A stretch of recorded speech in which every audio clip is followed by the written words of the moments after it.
Hello, ready or not, but here is your daily dose of Ukrainian accent, because I am Pavlo and today we'll be talking about Sony WH-1000XM6. They definitely need some shorter naming conventions for their models, in my opinion. Of course, you've already seen some reviews made by big tech bloggers with great production value, with some nice shots, and so on. Of course, they've shared their opinions, most of which were extremely positive, but I have a bit another perspective to look at these headphones. Probably I can name it more audiophilic. Not like I have some golden ears or hear the difference between USB cables or something like that, but I have some experience with listening to some great audio gear, including headphones, and of course, I have a lot of curiosity considering Sony flagship models because Sony is a well-known corporation. Price of this model was raised a little bit for the new revision. It costs $450. So I've got them for a loan. I decided not to buy them because I don't need them, to be honest. But I spent the week with these headphones. I use them on a daily basis, and here is what I want to share with you. Package is pretty similar to the previous version, and on one hand I really appreciate that Sony makes it more eco-friendly and biodegradable. It's definitely created to be thrown away, keeping only the internal box. But on the other hand, I still prefer a bit more permanent storage box, so I can put headphones back if I need to store it on the shelf or do something like that. But in this case, it's not my problem. It's a loaner unit. So you need to open this sticker, then you will be able to dig inside of this cardboard box to get this pouch with headphones themselves. Interesting way to attach manual and additional information. And as you can see, they used now pretty unusual lock for this case. Case, of course, is great for the portable headphones. It's as slim as possible, but at the same time, it's pretty rigid to protect your headphones. Also, it looks and feels pretty durable and practical in everyday life. Inside you'll get headphones themselves, and in the separate compartment you'll get cables. So 3.5 millimeter cable if you want to connect them via analog, and a really short cable for charging. Basically everything you will need to make them up and running. When it comes to the design, I have really mixed feelings. On one hand, they are really comfortable, they have great ergonomics, they have interesting futuristic shape that will be pretty easily distinguishable in all headphones lineup. But on the other hand, they feel, a bit cheap for this price range, because this soft touch plastic looks like something generic that we've seen 15 years ago and probably will see 15 years from now on. It gathers fingerprints, and if you touch them with greasy fingers, it will leave a mark, either on cups or on these ear pads. Not as much as some other electronics, but anyway. Actually, please ignore this sticker, you won't have it. It's Ukrainian certification agency put it here. I'm not sure whose bright idea it was, and it can be removed, but it's a loaner unit, so I won't be doing that.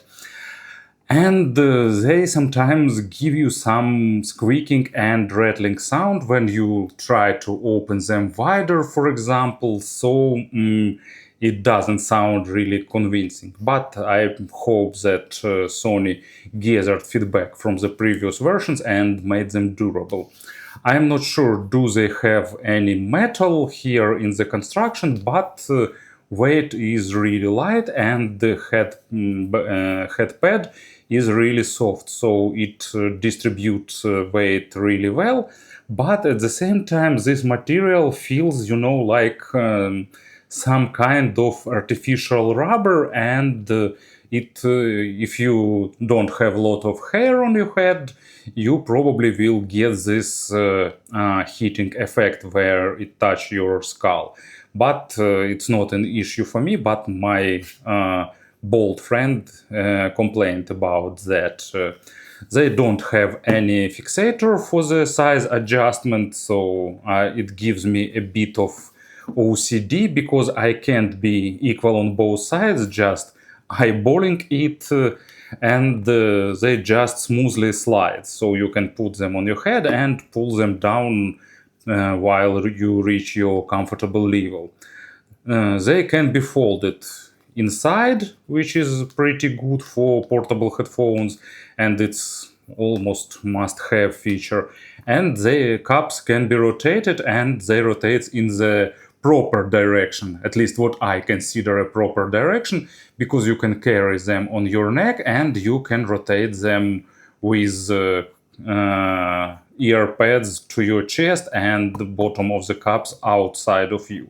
For me, it's a natural position to put them on table or on your neck or somewhere else. So the interesting hinge here. We'll see how durable it is. Ear pads are pretty big, so let's actually do some measurements probably here. I need to be careful. So 66 millimeters and like 37 millimeters. And in terms of depth, actually the most careful part. So let me put them on the table and do this measurement. Depth is 22 millimeters. So pretty spacious, but at the same time, my ears fitting freely inside of these ear pads, and they are super soft and comfortable.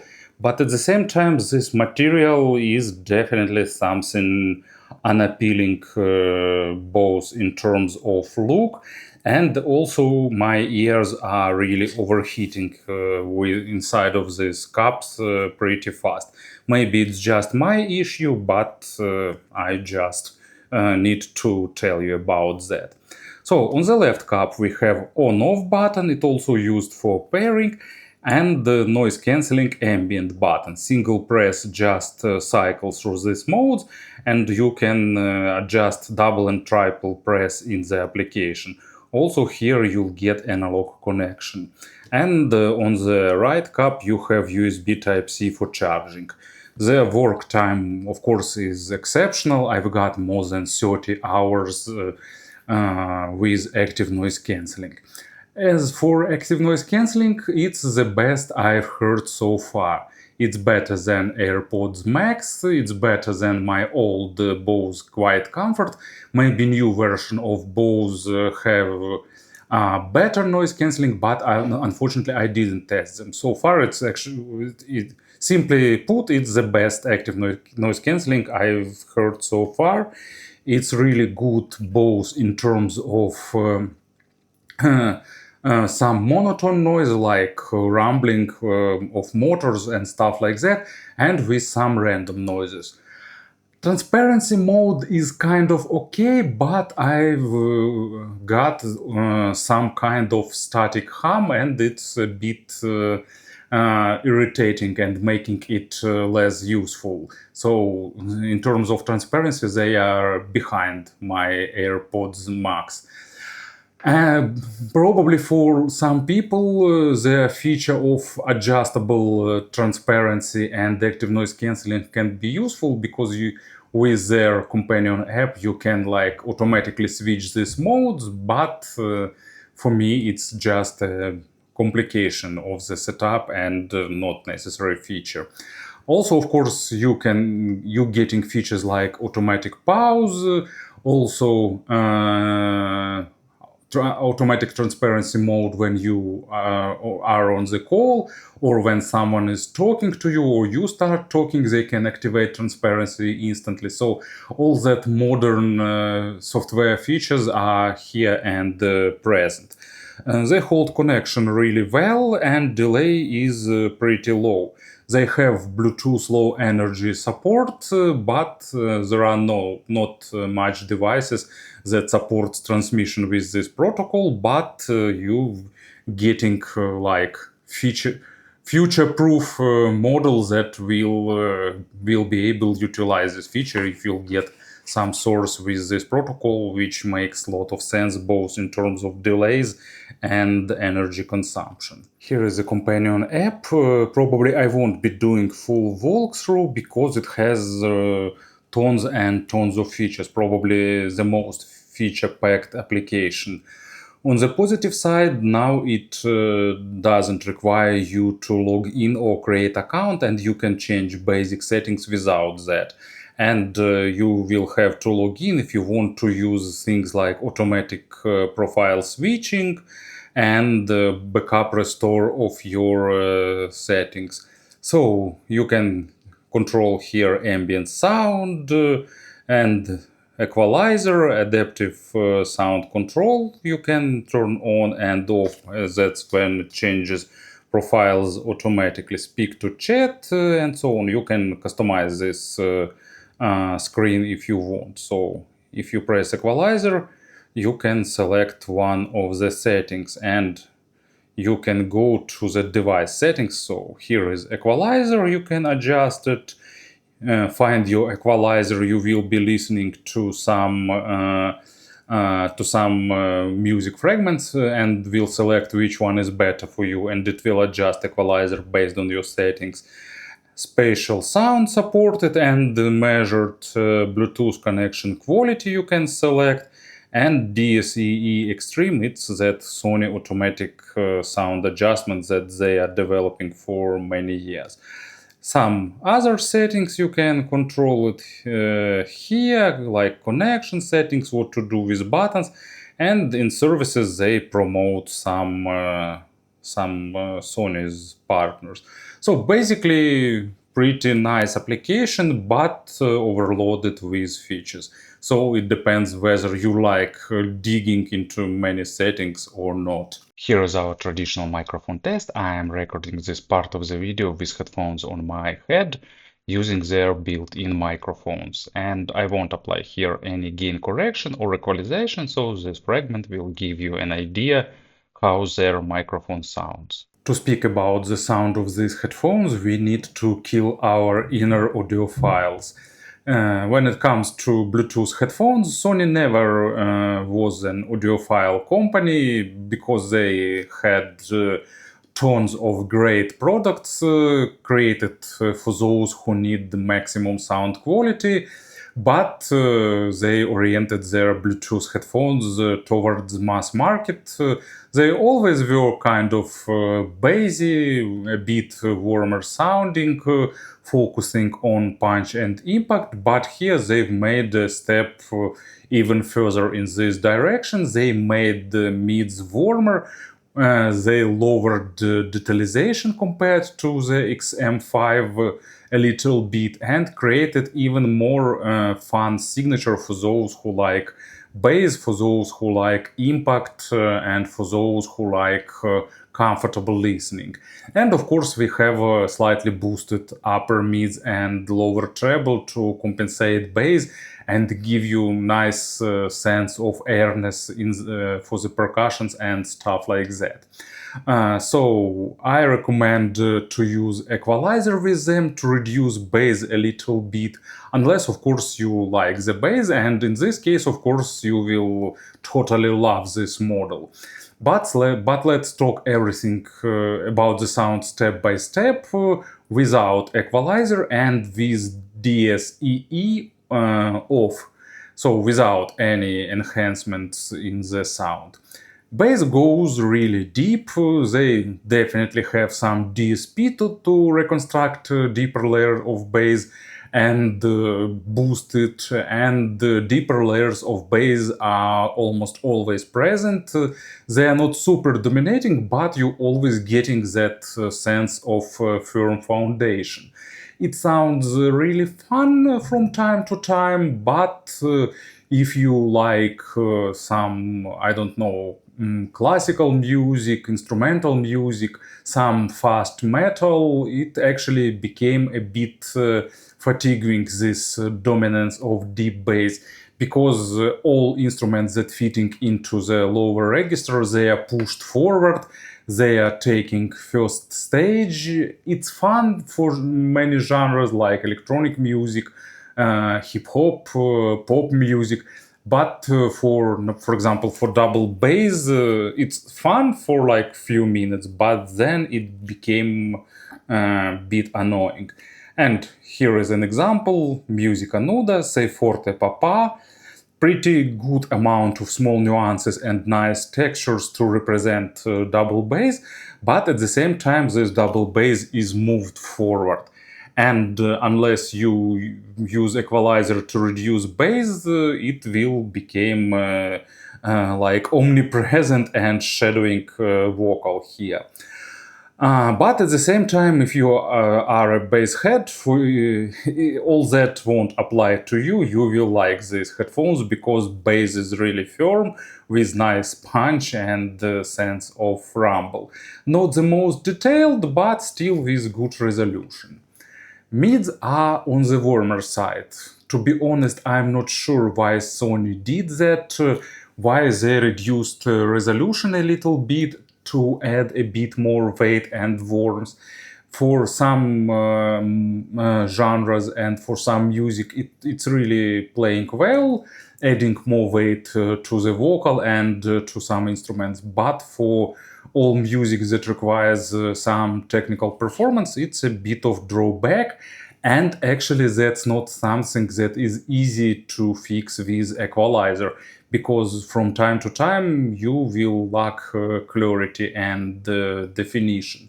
Even for the Bluetooth headphones, of course it's genre dependent, and no one expect like absolute focus on the small nuances, but nevertheless, the technicality isn't the biggest strength of these headphones. Imagery stage is okay, as they have all that 3D sound with head tracking, but you need compatible device for that.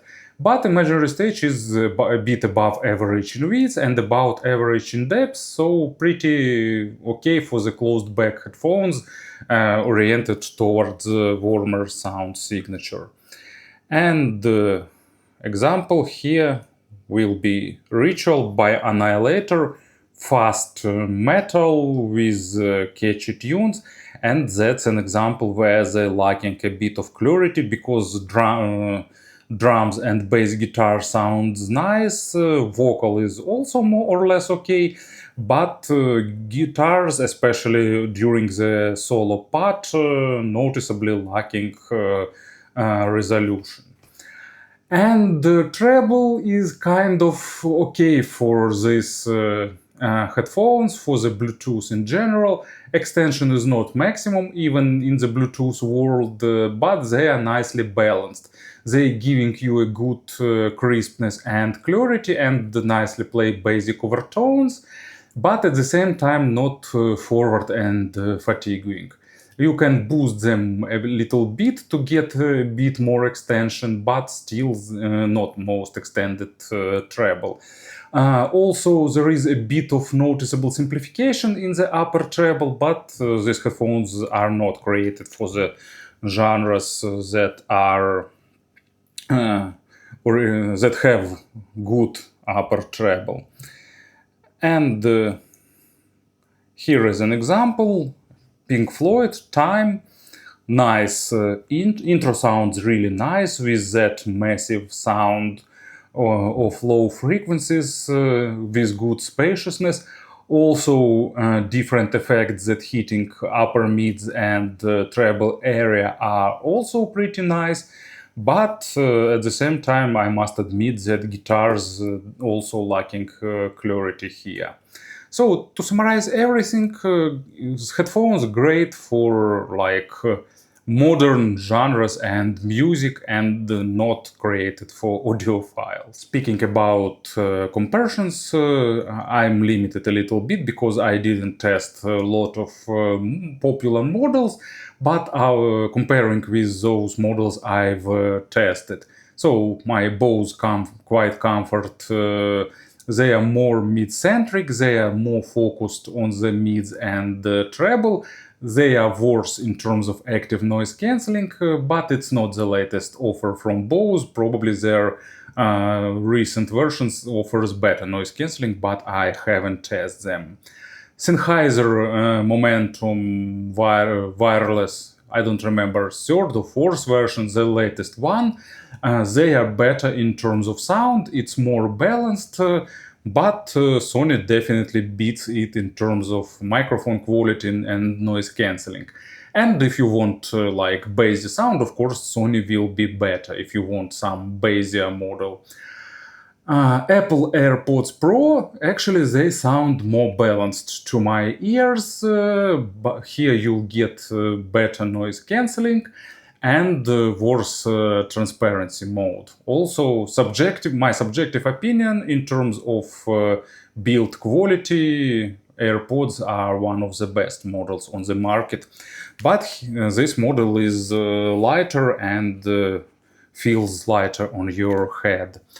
So, and actually Sony's own XM5, they are worse in terms of active noise cancelling, not by much, but difference is noticeable. They have a bit inferior microphone, or maybe not microphone, but software algorithms that do the microphone noise cancelling.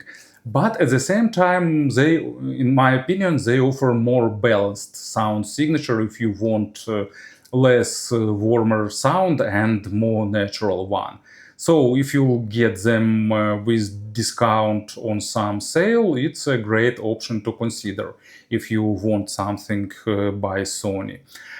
But I'm not sure who is actually the target audience for these headphones, because they have tons of great things like superb software, great noise cancelling, really nice microphone quality.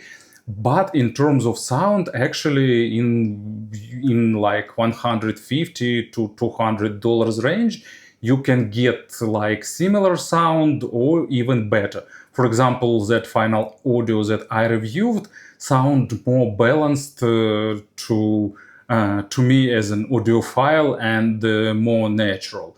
Less punchy and mighty bass, but at the same time more natural, more refined sound signature.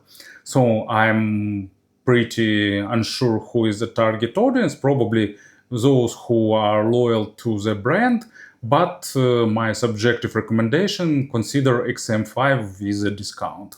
Thank you for listening, thank you for your attention, and have a great day.